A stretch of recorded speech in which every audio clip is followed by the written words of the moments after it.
මල්ලි දෙහිවලට යන්න පුළුවන් වෙයිද? පුළුවන් සර් අගින්.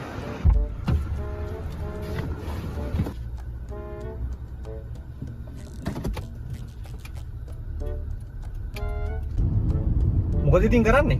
මම මේ පොඩ්ඩක් පල්ලෙහාට යන්න බැලුවේ. මම සැලෝන් එකක් කරනවානේ. යුනිසෙක්ස් එක. කොල්ලෝ කෙල්ලෝ දෙකල්ලෝ මම ගාවට එනවා කොණ්ඩ කපන්න. ඒක නෙවෙයි. ඔයා කැමති දුවෙට්ටද පුතෙට්ටද? මම නම් කැමති කොල්ලොන්ට. ආ? කොල්ලොන්ට කැමති? මට තේරුනේ නෑ. පුතෙක් හොඳයි. ඒ වුණාට ඉතින් පළවෙනි ළමයා දුවෙක් වෙනා නම් හොඳයි නේ. යාලා බොනික්කෝ අරන් සෙල්ලම් කරනවානේ. නෑ මම කියන්නේ ඉතින් කෙල්ලොන්ගෙත් එහෙම වරදක් නෑ. හැබැයි අර කොල්ලෝ තරම් ආතල් දෙන්නේ නෑනේ. ඔයා කොල්ලොන්ගෙන් ආතල් ගන්නවා? බලමුකෝනේ. ඒක නෙවෙයි ඔයාගේ ඩයබටික් පෙත්ත ගත්තද උදේ? හැමදාම ගන්න ඕනේ නැහැනේ. ඒක සතියකට පාරක් විතර ගත්තාම ඇති. මූ සතියකට පාරක් කොල්ලොන්ගෙන් ආතල් ගන්නවා? අනේ මම තාම ලංකාවේ එහෙම නීතිගත කරලා නෑ නේද මේ? මේ උදව්වට ආපු අය සේරම බොට් ටික පල්ලෙහා තට්ටුවට ඇද්දා. යටට ඔක්කොම ඇදලාද? මොකක්ද අනේ ඇහුනේ නෑ. යටට ඇදලාද කියලා ඇහුවේ.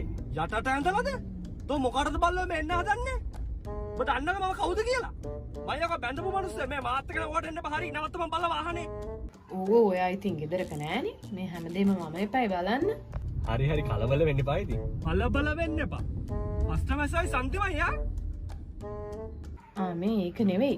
දැන් කොළඹ ගියහම ඇනෙක්ස් එකේ ඉන්න සල්ලි මදි වුණොත් මොකද කරන්නේ? හැමදාම මමලා ගෙදර ඉන්නත් බැහැනේ. අපි යමුද රූම් එකකට? රූම් යන්න? රූම් එකක් අපිට ඇති වෙයිද?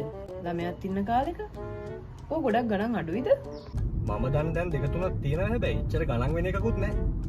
තාත්තාම බල්ල වාහනේ. තෝ දන්නද මං කවුද කියලා? අනික ඔය ආරක්ෂාව හොඳයිද කියලා දන්නවද? එහෙම නම් දන්නේ නැහැ ඉතින්. ඒකනේ යකෝ මගේ නම සමන්ත.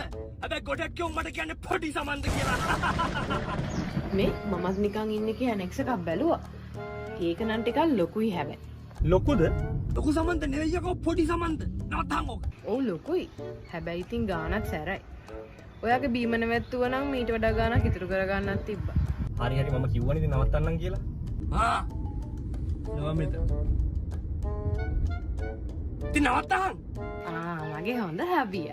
මේ ඒක නෙවෙයි එන ගමන් විටමින් C පෙති ටිකක් ගේනවද? මට පොඩ හෙම්බිරිස් ආවා වගේ. මම පොඩ්ඩක් මෙතන ෆාමසිට ගිහිල්ලා එන්න. පෙත්තක් ගන්න. ෆාමසි?